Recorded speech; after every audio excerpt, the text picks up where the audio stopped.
Hi everyone, it's your boy Roy. This is a bit of an impromptu video in light of the recent news of Itagaki having passed away. I thought it would be nice to just do a little video about the works that the man made, the people that I met, and a little bit of my history with his games, just to share some memories, and maybe that people can also like connect with that, and maybe share some of their own memories with the games that he made. For those who don't know, probably sometime this week, Itagaki, the director of the Ninja Gaiden games and the Dead or Alive games from the early 2000s, passed away. And it hit me quite hard. I did not, like, how do you put it? Like, I talked to him maybe once or twice on Facebook, just little messages like, hey, I really love your games. And he would always reply. And I think that was already very unique of him as a director, that he was so in touch with his fans. He even recently got interviewed for a little sort of biography book that was made for him by a guy from France named Mathieu? Yeah, Mathieu. I think you pronounce it that way. And he was just so in connection with his audience. And you could really feel like that he had that passion for the people that played his games and the games that he worked on. Um, but like I said, I just had a few little like, hey, I really love your games, and he goes like, thank you so much, and that's the extent of my connection with him as a person.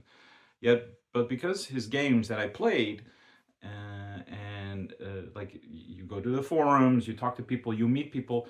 Because of the games that he made, I've been talking to people for like over 20 years, which is just crazy to think about. I think one of the most long-lasting relationships that I have in the digital world are from people that I've met on forums talking about action games like Ninja Gaiden. Even this morning when the news hit, I was especially active in two little Discord groups. I met all those people through Ninja Gaiden. I met Juliet through Ninja Gaiden, Sultan, Butcha, Carmo, Paul Allen, Hyperfist. Those are like those are people I've met recently. Like I've got Birdman, SBK, uh, so many other people. Like it's too many to name. Like Fondrol, Plaz, Monin, Ronin, Murphy's Ghost. Like I can go on and on. Like all the names that, like when you see them again, like hey man, how you doing? Been such a long time. And we would play Ninja Gaiden together, and later maybe like with Fandral, I played Neo together as well afterwards. And sometimes we would just hang out and be in the chats. I still have very fond memories playing Neo with Fandral. So if you're watching, hello, of just like we met in Ninja Gaiden Sigma 2. We did online a couple of times there, and also with Razor's Edge or Vanilla 3, I think. And then with Neo, we just had the headsets in, and we would talk like about the world, and we would just be running around in the dojo because we were just talking. Like we didn't even like the game was just secondary almost. And I met those people through Ninja Gaiden, and I think that's something that you don't see very often. And recently, Bigalski, another great guy that I'm very fortunate to have met, not physically but talked to a lot. He organized the 20-year anniversary get together in Las Vegas. I'm very sorry that I couldn't make it, but I at least organized a little a little gift for the people there. And just seeing that, like all those people together playing Ninja Gaiden, it's just fantastic. And one little, I grabbed the games just in case I want to talk to them.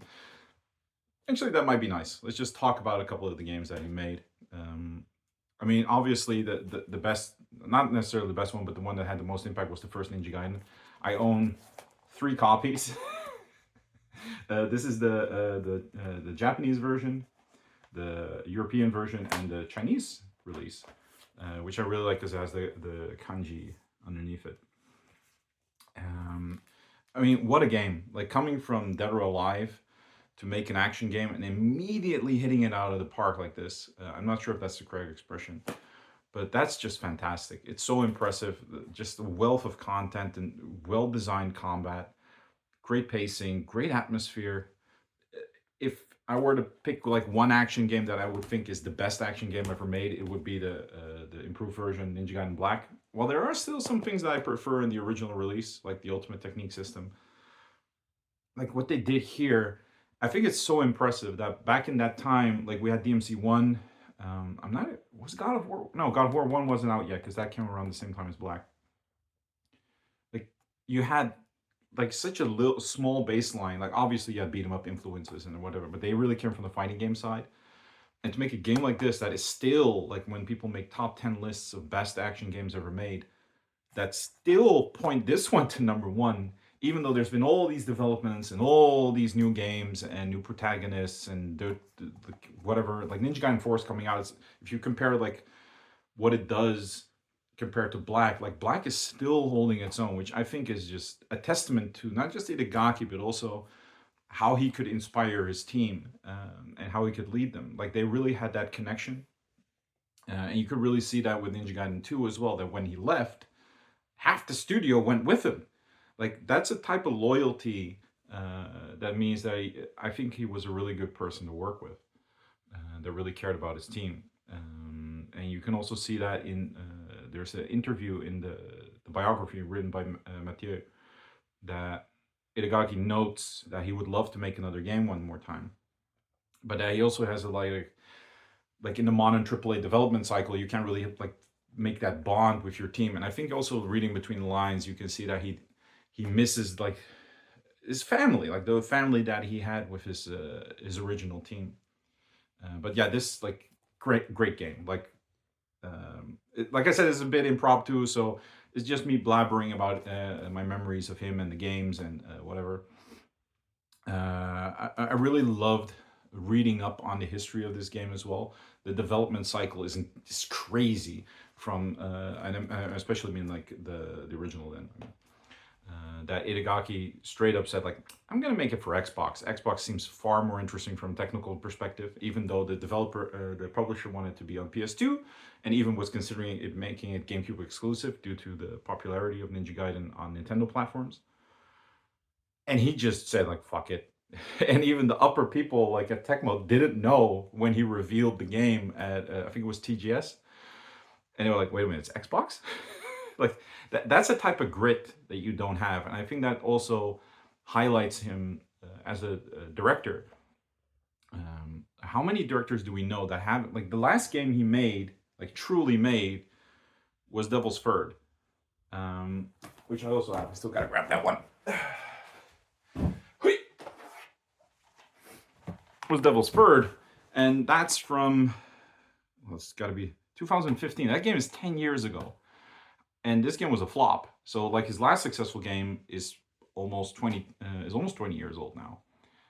How many directors do you know that haven't made a successful new entry in like 20 years and people still talk about him, like in the gaming sphere?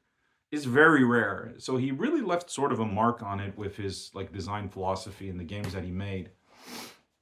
Um, and I got a little anecdote about that because I think this is one of the reasons and one of the things that I really like about his games. Um, it's no secret that I love Dead or Alive. I got all the releases. I even got some of the Japanese imports. My personal favorite is still Dead or Alive 2 Ultimate, even though I really like Dead or Alive 2 Vanilla and 3 and 4 as well. They all have their charms. But I think this is where it really got together, like as a like in terms of content, music, graphic design, stage design, like everything just neatly came together in this, I would say, perfect fighting game. And one of my fondest memories of this game is I had a friend over, Johan, if you're watching, hey. And when, I think everybody can relate that when you're bringing a friend over who doesn't play fighting games and you want to play a fighting game together, it's very difficult. So you try Tekken and it's like all the combos and it doesn't really work.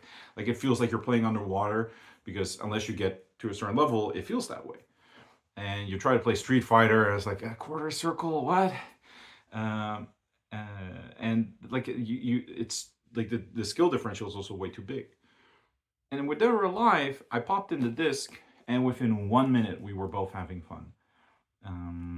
And because it's simple controls, simple setup, simple ideas, but hard to master. And I think that's one of the things that you see in every one of his games, even Ninja Gaiden. What Ninja Gaiden does, it's just when you really write it down, it's just light attack, heavy attack, projectile, charged attack, and a jump. And yeah, you can hop on enemies and wall run and blah blah blah blah. But at the essence, it's very simple. Like there's no weapon swapping. There's no real complex meter management, and the depth and the challenge is in the enemies, in like having all the parts work together. And I think that's really interesting as a design philosophy. And I think he really understood that very well, that his games are very easy to pick up and enjoy from the outset. Like you'll immediately have fun and be able to do some cool stuff. And I think that's just really good. Especially when you compare it to games these days that need to have hour-long tutorials just to teach you the base mechanics, or that don't get interesting until you beat the game because you need to unlock all the tools, like in Astral Chain, for example. Even though that's a great game, I think this is just so interesting. And like through when I researched Ninja Gaiden's development, I was working on Stinger just now. This is like 10 years ago. And I was researching it, making the article because I was really interested. It doesn't happen often that you have such a dramatic and creative insight in the game's development. And seeing people connect to that article and also meeting other old faces, but also meeting new faces through that article that connected with it or loved the game and shared their memories, that really hit home for me. Um, and for me, Ninja Gaiden 2 is also pretty interesting because, like Ninja Gaiden 2, to be honest, I hated it. I came from Sigma originally, Sigma 2. I played the games in really weird order initially, like Sigma 2, Sigma 1, 2004, Black, Razor's Edge 2. And I distinctly remember, for those who don't know, my wife comes from Taiwan, and we had eventually arranged that she would move in with me. And I had 2 months before she would move in. And I thought to myself, like, I had this dramatic view in my head, like, oh, my life's going to change. I got to get new responsibilities, become an adult, blah, blah, blah, blah. I need to pick a game that I want to play, like, seriously, like, really dedicate time into. Because now's my last chance. Obviously, that was a farce. And I remember thinking, like, because I didn't like Ninja Gaiden 2, but I thought I would if I really put my time and mind to it. So I decided it was either this or Metal Gear Solid 2. I really put my time into that one because I really wanted that. I picked this one, and I remember the first run for Mentor, I was hating it. And then Master Ninja, I still didn't like it as much. And then I played Master Ninja again, and then I played it again. And every time it got a little bit easier. You got to understand the enemies a bit better, and you started to learn how to deal with the bullshit segments a bit better. And now it's just a game I can pick up and play for like a minute and just toy around with the weapon on some ninjas. I got so many save files of like every encounter, every chapter. It's a great time, and it's also great to talk to players that I met through this game. I would say it's a timeless classic, and one that has thankfully also gotten some new appreciation over the years. I remember when it initially released, people were not happy. And I think over the last few years, especially in my opinion, after the video of Iconoclast that showed like the combat in a better light, like people started to appreciate it more, which is well deserved.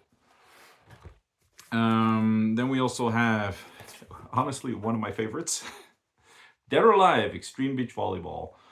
I remember buying this one a few years ago when I bought my original Xbox, thinking, then I got them all, I already had Dead or Alive Extreme Beach Volleyball 2, but I never played it. And I thought, like, let me just try it, see what it's like. I was already married at the time, so I was just playing this on my CRT. And for like, I thought, like, let me just play for half an hour, let's see what's up. 30 hours later, my wife, I still remember her asking me, why are you playing this? Like, is this fun? Is this your thing? And I was like, no, usually it isn't, but it's actually pretty good. Leave it to Team Ninja and Itagaki and his team to make one of the better sports games that I've ever played. Yeah, it's got like the TNA, but I think it's actually quite timid, especially compared to games that you see these days, like what Street Fighter is doing, what Tekken is doing. This is actually quite, I would almost say, puritanian, if that's the correct word. Like but baseball, the volleyball is pretty good, and you got like the dating aspect and getting the gifts for each other. It's a well-made game. After that, I played the sequel, which I will say I don't like as much. I think the volleyball gameplay is a lot less interesting. But the story behind these games is also pretty interesting. Namely, that Itagaki noted that after developing a game, he would go on a holiday with his family to like a resort island, just go jet skiing, lying on the beach, playing ball, taking a sunshine. And I think it's really beautiful that he thought to himself, like, maybe I can put this in people's like living room. And anyway, I got the girls from Dead or Alive, and it sort of rolled out of that. And I think that's really fun. Like these are just unapologetically fun games. You can just put in a disc, throw some ball, buy a bikini, and just have fun. I think these are great. And the last couple of games, I mean, Dead or Alive 3, I've gotten a bigger appreciation of this game over the years. Initially speaking, I didn't like it as much because I think Dead or Alive 2 Ultimate is a lot better. But if you sort of forget Ultimate exists for a second because it came out after, this is a monumental achievement. Like from going from 2 to this, from the stage design, the new characters, the graphical fidelity. If you play this on a CRT, it looks like a 360 game. And this was a launch game for the original Xbox. Like they were so ahead of the curve in terms of graphical design, but also in just the way it played. I personally really like the Japanese version, which is this one with the Ayane cover, because she's the protagonist of this game, in my opinion. Just a fantastic game. And then we have Doa 4, which is ironically the game. I never got my hands on the original copy. I only have the classics version, which ironically sank the ship because this is the game that led to the unpaid bonuses, which made Itagaki and co. eventually leave the studio. Brutal game, very difficult. Beating Alpha is a nightmare. Very happy to have 100%ed it. Still some great music. Looks gorgeous. If you put this game on a current system and you put it next to like Tekken 7, it's almost a close game, which I think is very impressive. Just once again showing just how far ahead they were. And like I said, I'm so many cool people that I met through it that I still talk to on every day, like on my own forums and on Discord and Twitter. And I think it's been very heartwarming to have seen all these messages from people like reminiscing about the games that they played. And I think, ironically, I want to end on his last game, which is Devil's Third, the game that he really worked on, because he is mentioned in the Samurai Jack, but from what we know, his involvement was very little. This is a game that actually did a lot for me on a personal level. And I think this is something that everybody can relate to in some time of their adult life, where you feel that everything is going smoothly, but nothing interesting is going on. And I was sort of getting into that. I don't know the English word for it, like a drag. But everything you play is the same. Every movie is the same. Every day starts to sort of go into the same rhythm, like you go to work and everything. And I thought to myself, I just need to try something else. And I remembered loving Itagaki's games, and I saw this on the Wii U. I had a Wii U. And it was like $10 used. Let me play it. And it was unapologetic. It had no regard for many things. It was laggy. It was broken. I think the thing crashed on me like before, like in the first hour. But it gave me a lot of fun that I wasn't having anymore in a lot of modern games. So it sort of revived my interest, and I remember thinking like, why did people not like this game? And I still distinctly remember being in the bus in Taiwan with my wife. She was taking a nap, and I was just thinking like, what? I really liked that game. Like, what connected me with it? So I decided to write that down, and eventually post that on a blog, which became Stinger Magazine, for which a lot of people that watch this video probably know me from. So that all started with this game. It was also my first review. I still think it's both my worst and my best article because there's a lot of passion into it. It's badly researched, but yeah, so that's what the games mean to me. I still play them almost every week. They mean a lot to me. And even when I don't play them, I interact with them through people like you that I meet online and talk about or answer questions. And still having people message me sometimes once a week going like, hey, I picked up Ninja Gaiden 2 because of you, or I picked up Ninja Gaiden Black because of your recommendation, and I really ended up loving it. I just needed to look at it from a different perspective. That brings me so much joy. These games mean a lot to me, and I'm very sad to hear that Itagaki passed away, especially at such a young age. I know for some people that it's